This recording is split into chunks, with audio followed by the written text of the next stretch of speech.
Hello students, आप सभी का फिर से स्वागत है इकोनॉमिक्स क्लास आर.के. सर में। हम लोग उत्पादन को डिस्कस कर रहे हैं। आज के वीडियो में हम लोग उत्पादन फलन को जानेंगे। प्रोडक्शन फंक्शन क्या होता है। प्रोडक्शन फंक्शन जो है इनपुट्स और आउटपुट्स के बीच में फंक्शनल रिलेशन को बताता है, यानी उपादानों जो उत्पादन के साधन हैं तथा जो उत्पादन होता है, आउटपुट जो होता है, उसके बीच के फंक्शनल फलनात्मक संबंध को उत्पादन फलन बताता है कि उत्पादन करने के लिए उत्पादन के साधनों को किस प्रकार लगाया जाता है। इसे हम लोग इस प्रकार से दिखाते हैं। QX X वस्तु का उत्पादन है और ये फंक्शन ऑफ ABCD है, जहाँ ABCD उत्पादन के साधन हैं। विभिन्न साधन हैं जिनके द्वारा उत्पादन संभव होगा।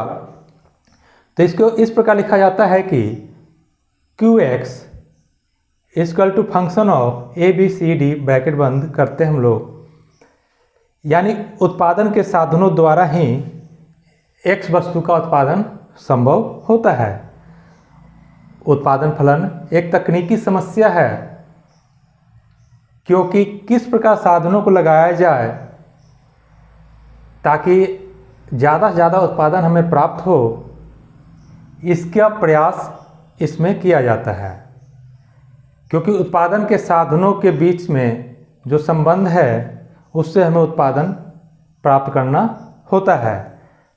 हम किसी साधन को ज़्यादा मात्रा में, किसी साधन को कम मात्रा में लगाकर उत्पादन की प्राप्ति करते हैं। इसलिए तकनीकी समस्या कहलाती है। यहाँ किसी साधन की कीमत से हमें मतलब नहीं होता है, हम सिर्फ उत्पादन पर ही फोकस करते हैं कि एक उत्पादक किस प्रकार उत्पादन करेगा, वह साधनों को किस प्रकार लगाएगा। अब आइए हम लोग जानेंगे इसकी मान्यताओं के बारे में। उत्पादन फलन एक निश्चित समय अवधि से संबंधित होता है, क्योंकि जब भी कोई उत्पादन होगा तो उसका एक पीरियड होगा, उसका एक ड्यूरेशन होगा कि 1 महीना, 1 साल में हमें किस वस्तु का कितना उत्पादन करना है। दूसरा मान्यता है अल्पकाल में सभी उपादान, यानी जो हमारे इनपुट्स हैं वह परिवर्तनशील नहीं होते हैं। 1-2 साधन तो परिवर्तनशील हो सकते हैं, लेकिन सभी साधन को हम लोग परिवर्तनशील नहीं बना सकते हैं, क्योंकि समय अवधि बहुत कम होती है। अल्पकाल में समय अवधि बहुत कम होती है। तीसरा पॉइंट है दीर्घकाल में सभी उपादान परिवर्तनशील हो जाते हैं। क्योंकि दीर्घकाल में हमारे पास समय अवधि बहुत ज़्यादा होती है, तो हमारे जितने भी उत्पादन के साधन हैं हम सभी का संयोजन उसमें कर सकते हैं। इसलिए उत्पादन के सभी साधन परिवर्तनशील बन जाते हैं। और चौथा पॉइंट है अल्पकाल में तकनीक के स्तर में परिवर्तन नहीं होता है, यानी छोटी अवधि में हम उत्पादन की तकनीक में परिवर्तन नहीं कर सकते हैं, क्योंकि हमें तुरंत उत्पादन कर रहे होते हैं। ऐसे में तकनीक का परिवर्तन करना संभव नहीं हो पाता है। ये मान्यता है कि यदि परिवर्तन नहीं करेंगे। यहाँ अल्पकाल और दीर्घकाल 2 मुख्य तत्व हैं यहाँ पर।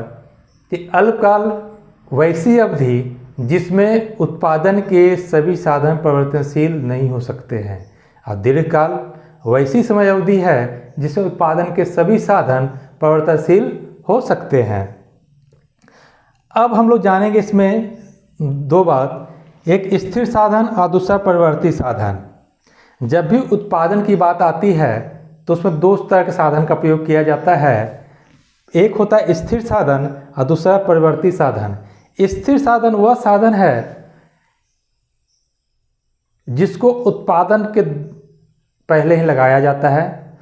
यदि उत्पादन नहीं भी करें तब भी वह बना रहेगा। यानी हम किसी से का उत्पादन शुरू करते हैं तो उसके पहले हमें भवन बनाना होता है, मशीनें लगानी होती हैं, उसके बाद ही उत्पादन हम शुरू करते हैं। यदि हमारी मर्जी होगी कि हम उत्पादन नहीं करेंगे तो हमारा भवन और मशीन वहाँ रखा रह जाएगा। तो ऐसे साधन जो उत्पादन के दौरान स्थिर बने रहते हैं वह स्थिर साधन होते हैं। उत्पादन हो या न हो वह हमारे पास रहना चाहिए, उसे हम लोग स्थिर साधन कहते हैं। जैसे भवन, मशीन। जब हमारे पास स्थिर साधन हो जाता है तो हम लोग उत्पादन शुरू करते हैं। तो उत्पादन शुरू करने के लिए कुछ साधन होते हैं, जैसे श्रम, कच्चा माल। ये परिवर्तनशील साधन है। हम जितना उत्पादन करना चाहेंगे उतना श्रम लगाएंगे, उतना कच्चे माल का प्रयोग करेंगे। यदि हमें कम उत्पादन करना है तो कम श्रम लगाएंगे, कम कच्चा माल का प्रयोग करेंगे। यदि हमें ज़्यादा उत्पादन करना है तो हम ज़्यादा श्रम और ज़्यादा कच्चे माल का प्रयोग करेंगे। इस प्रकार स्थिर साधन और परिवर्ती साधन दो प्रकार के साधन होते हैं जिसका प्रयोग उत्पादन के दौरान किया जाता है। अब हम लोग उत्पादन फलन के प्रकार को देखेंगे। उत्पादन फलन के दो प्रकार होते हैं, एक अल्पकाल में और दूसरा दीर्घकाल में। तो जो अल्पकाल में उत्पादन फलन होता है उसे हम लोग कहते हैं परिवर्तनशील अनुपात उत्पादन फलन, लॉ वेरिएबल प्रोपोर्शन जिसे अंग्रेजी में कहा जाता है। और दूसरा होता है दीर्घकाल उत्पादन फलन, यानी समान अनुपात उत्पादन फलन। यहाँ परिवर्तनशील है, यहाँ समान होता है। ऐसा इसलिए कि जो अल्पकाल की अवधि होती है वो जब कुछ साधन स्थिर बने रहते हैं और कुछ साधन में परिवर्तन होता है। इसलिए अल्पकाल में दो प्रकार के साधन होते हैं जो हमने जाना था, एक स्थिर साधन और दूसरा परिवर्ती साधन। स्थिर साधन वो जिसमें परिवर्तन अल्पकाल में नहीं किया जा सकता है और दूसरा परिवर्ती साधन जिसमें अल्पकाल में हम लोग परिवर्तन कर पाते हैं। लेकिन दीर्घकाल के साथ वैसी स्थिति नहीं होती है। दीर्घकाल में चूँकि समय अवधि बहुत ज़्यादा होती है, इसलिए उत्पादन के जितने भी साधन होते हैं हम सभी में परिवर्तन कर सकते हैं अपनी आवश्यकता के अनुसार। इसीलिए इसे हम लोग समान अनुपात उत्पादन फलन कहते हैं। अर्थात उत्पादन फलन दो समय अवधियों से संबंधित है, एक अल्पकाल और दूसरा दीर्घकाल। अल्पकाल में दो प्रकार के साधन का प्रयोग होता है, एक स्थिर साधन, दूसरा परिवर्ती साधन। और वहीं दीर्घकाल में सिर्फ परिवर्ती साधन का ही प्रयोग होता है। इसमें कोई भी साधन स्थिर बना हुआ नहीं रहता है समय अवधि लंबी होने के कारण। अब हम लोग इसके आगे परिवर्तनशील अनुपात उत्पादन फलन को जानेंगे। अब हम लोग उत्पादन के परिवर्तनशील अनुपात का नियम को जानेंगे, जिसे उत्पत्ति का नियम भी कहा जाता है। इसके तीन हिस्से होते हैं, मतलब एक इस परिवर्तनशील अनुपात में ही इसके तीन स्टेज होते हैं।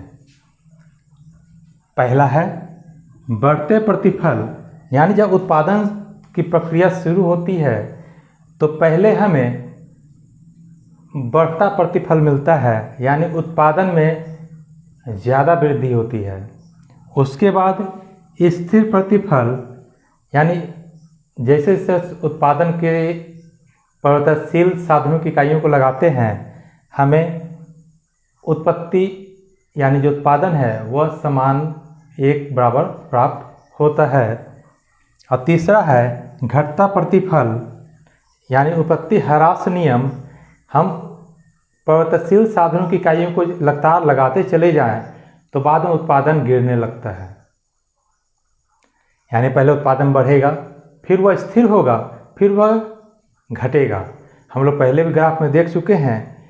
एक बार फिर से इस थ्योरी के अंतर्गत हम लोग तीनों अवस्थाओं का अध्ययन करेंगे। पहले साधन के बढ़ते प्रतिफल यानी उत्पत्ति वृद्धि नियम, दूसरा साधन के स्थिर प्रतिफल यानी उत्पत्ति समता नियम, और तीसरा है घटते प्रतिफल यानी उत्पत्ति ह्रास नियम। इन तीनों रेखाओं का हम लोग अध्ययन करेंगे, ग्राफ बनाकर करेंगे, तालिका के साथ देखते हुए करेंगे। हम इस तालिका के द्वारा साधन के बढ़ते प्रतिफल यानी उत्पत्ति वृद्धि नियम को देख सकते हैं। ये जो परिवर्तनशील साधन है यानी जो हम श्रम लेते हैं, इसकी जैसे जैसे इकाइयाँ बढ़ेंगी हमारा कुल उत्पादन टीपी भी बढ़ता जाता है। लेकिन यहाँ ध्यान देने की बात है, जब श्रम की इकाइयाँ बढ़ रही हैं तो हमारा जो एमपी है, सीमांत उत्पाद है, वह बढ़ता जाता है। यानी जब तक हमारा एमपी बढ़ेगा हमारा कुल उत्पाद भी उसी अनुपात में बढ़ता जाता है, जो बताता है कि उत्पादन से हमें ज़्यादा मात्रा में उत्पादन हमें प्राप्त हो रहा है उत्पादन के साधनों को लगाने के कारण। यहाँ औसत उत्पाद भी है, औसत उत्पाद भी बढ़ता जाता है। तो इसको हम लोग ग्राफ से यदि बनाएं तो हम देखेंगे कि उत्पत्ति वृद्धि नियम में जो सीमांत उत्पाद होता है औसत उत्पाद से ज़्यादा तेजी से बढ़ता है। यहाँ इन दोनों का अंतर देखें तो हमारा जो औसत उत्पाद है 4 से 12 हुआ, जबकि हमारा सीमांत उत्पाद 4 से 21 हो गया। यानी जो हमारा सीमांत उत्पाद है तेजी से बढ़ता है औसत उत्पाद के अपेक्षा। इस कारण हमारा जो वक्र है इस शेप में बनता है। इसे देखें तालिका को तो स्पष्ट हो जाएगा कि पहली इकाई पे 4 इकाई का उत्पादन हुआ तो छठी इकाई पर 72 इकाई का उत्पादन हुआ, जो बढ़ता चला गया। इससे हमने औसत को निकाला एपी डिवाइड बाई एल करके, और सीमांत उत्पाद को हमने प्राप्त किया। तो इस तालिका से स्पष्ट हो जाता है कि जब परिवर्ती साधन को हम लगाते हैं और उससे हमें ज़्यादा मात्रा में उत्पादन की प्राप्ति होती है, बढ़ते हुए स्थिति में प्राप्ति होती है, तो वह उत्पत्ति वृद्धि नियम का हिस्सा होता है। यानी साधन के बढ़ते प्रतिफल का नियम का वह भाग होता है। अब हम लोग एक चीज़ और देखेंगे, साधन का जो बढ़ते प्रतिफल का नियम है इसका एक दूसरा नाम भी है घटती लागत का नियम। यहाँ साधन से मिलने वाला रिटर्न बढ़ रहा था, लेकिन इसमें हम लोग जानते हैं कि जो लागत है वह लागत घट रही है। उसे हम लोग जब ग्राफ के रूप में प्रेजेंट करते हैं तो इस प्रकार बनता है ग्राफ। यानी जो सीमांत लागत है, ये सीमांत लागत है और ये औसत लागत है।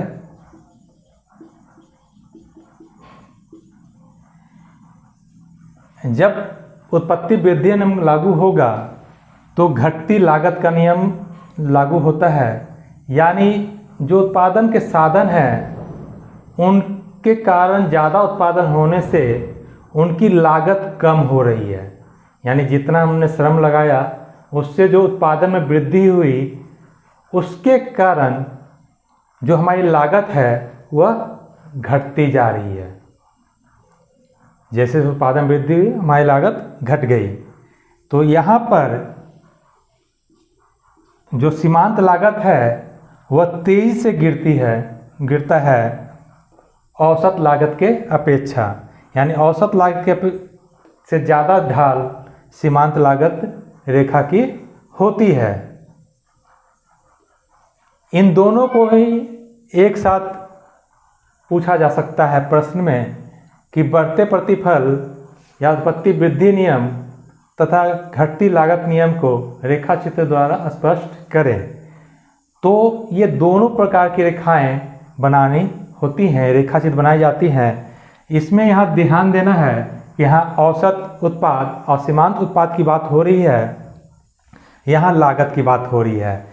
नीचे हम लोग एक्स एक्सिस पे परिवर्ती साधन लगाते हैं जो हमने एक्स माना है श्रम को, तो लागत घट रही है और हमारा उत्पाद बढ़ रहा है, क्योंकि लागत घटने पर ही हमारा उत्पत्ति वृद्धि नियम लागू होगा। अब हम परिवर्तनशील अनुपात नियम का दूसरा हिस्सा देखेंगे, साधन के स्थिर प्रतिफल यानी उत्पत्ति समता नियम। इसमें जो परिवर्तनशील साधन है यानी श्रम है, इसकी इकाइयों को लगाया गया तो जो कुल उत्पादन हमें प्राप्त हुआ वो इस प्रकार है 20, 40, 60, 80, 100, 120, यानी जो उसका अनुपात है वह स्थिर बना हुआ है। यानी जो उत्पादन हो रहा है श्रम की इकाइयों को लगाने से वह एक निश्चित अनुपात में हो रहा है जो स्थिर बना हुआ है, यानी सीमांत उत्पाद स्थिर बना हुआ है। इसके कारण कुल उत्पाद भी एक निश्चित अनुपात में ही बढ़ता जाता है। ऐसी स्थिति में एपी और एमपी की रेखा जो है एक्स एक्सिस के समानांतर बनती है, यानी एपी इक्वल टू एमपी। यहाँ एपी और एमपी आपस में देखिए बराबर है, आपस में दोनों बराबर है, जो बताता है कि साधन का जो प्रतिफल है यानी जो रिटर्न हमें मिल रहा है वह स्थिर रूप से मिल रहा है, उसमें कोई वृद्धि या कमी नहीं हो रही है। जिस अनुपात में हम साधन लगाते जा रहे हैं उसी अनुपात में हमारा उत्पादन में वृद्धि भी हो रहा है, यानी सारी इकाइयाँ एक समान रूप से उत्पादन कर रही हैं।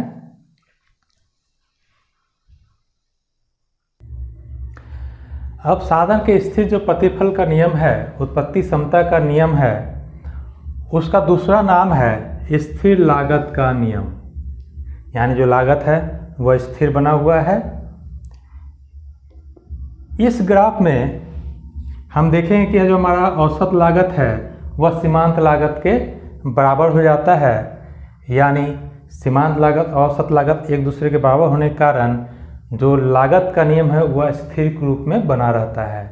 यानी जो हमारा प्रतिफल में औसत उत्पाद और सीमांत उत्पाद आपस में बराबर हो जाते हैं, उसी प्रकार यहाँ स्थिर लागत के नियम में औसत लागत और सीमांत लागत आपस में बराबर हो जाते हैं और एक्स अक्ष के समानांतर हो जाते हैं।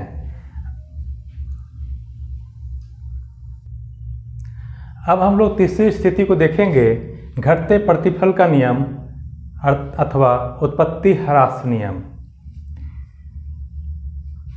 तो इसका जो रेखा चित्र होता है, उत्पत्ति ह्रास नियम का अर्थ है कि जो परिवर्तनशील साधन है यानी श्रम है, उसकी जैसे जैसे इकाइयों को हम लगाते हैं उत्पादन में वृद्धि तो होती है लेकिन घटते दर से होती है। यानी कुल उत्पाद पहले बढ़ेगा, फिर स्थिर होगा, फिर वह घटता चला जाता है।